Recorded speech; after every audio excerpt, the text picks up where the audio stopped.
We are not cognizant, means we are not aware of what our thoughts are. So what happens? They just go on. Oh, our feelings.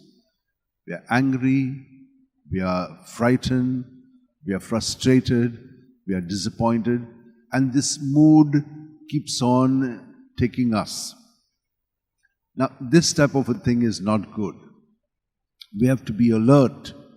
We have got to be above it to see what's going on in us. So, there is a responsibility, he says to the Ephesians, that has been given them. All who are Christians have been purchased by the blood of Jesus. Not just like that. There's a price that has been paid. Now, all of us know when we love, there's a lot of sacrifice involved in that. That is that blood that we talk about. We are giving ourselves to them in that way. Now, are they giving themselves or not? That very often disappoints us. But the more you are rooted in Jesus, our love will be that unconditional love that we are talking about. Whether the other person loves or does not love, I am constant in my loving because God in me gives me the grace, the strength to love as He has loved us. Now, in that way, you are a witness to the Lord. And what He has told us to love as He has loved us, even unto death, yes, giving your blood to them as well. So we are participating in the love of Jesus in this way, making it alive. But the eyes of the faith of the others might not be open, but we must be constant. Keeping all the frustrations that we may experience or the disappointments when we are loving, others are not loving. Because this can be at the human level. It has to be grounded in Jesus. And that is how we will be able to love as Jesus has loved. Look at how Jesus is also talking about His relationship with us. Keep them one as you, Father, and I are one in your name. For this reason, I've been telling you, use the name of Jesus to surrender your whole being to Him. And how do we do that? As you breathe out, just repeat Jesus' name, and with that, your intention is that I surrender my thoughts, my feelings, my experiences, everything.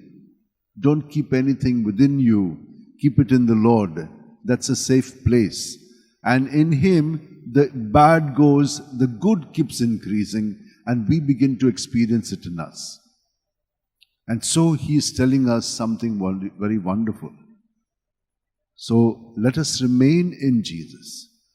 Mother Mary, she is a help for all of us. When Jesus on the cross said, "Woman, this is your son, and to the son, this is your mother," He has given her to us. But who are we? We are cells in Jesus' body. So Jesus is in us. Just as she was the mother of Jesus, she is now our mother in the church of all Christians. So she helps us in whatever need we are. Now, most of us during this month of May will be praying very intensely the Rosary, and so also in October. But I know that many of you are habituated to pray the Rosary daily. Just be present, as he said, alert to what you are saying and what you are contemplating. We are contemplating the life of Jesus in us, and she is helping us, help of Christians. So we are in Christ, so she is helping us all the time. So when you pray the Rosary, there is tremendous help for all of us. And I would like that all of us really intensify this prayer, the Rosary, because Mother Mary is going to be there for us at every turn of our life and events. You may not understand it, but the more you go deeper in faith, you will see it. So, when Napoleon put the Pope in prison, he had recourse to our mother, and it was our mother who led him out from Avignon back into Rome. She also prayed for the end of war, the 100 days of war that Napoleon had started, and it ended. And so he says it is Mary who is helping us to align ourselves to God's plan and not to the worldly ways. Here it is said, they don't belong to the world. They are out of the world, though they are in the world, because they belong to me, and in me they have this new life which is given to the world through them. So I am at work in them to work in the world, and Mother Mary is helping us as well. So we have a lot of spiritual health and strength. So what are our feelings to be? We should be filled with joy. If there is no joy, then surrender those feelings, whatever they may be, because the moment you touch Jesus into your life, there will be automatically a joy, even in the midst of sufferings. Let us hold our hands together, close our eyes, and be united to Jesus at every breath. He is filling us with His presence from our toes right up to our head, in all the cells, in all the organs, and all the systems of our body. So complicated we are, but He is there in every cell and organ of our body, mind and spirit.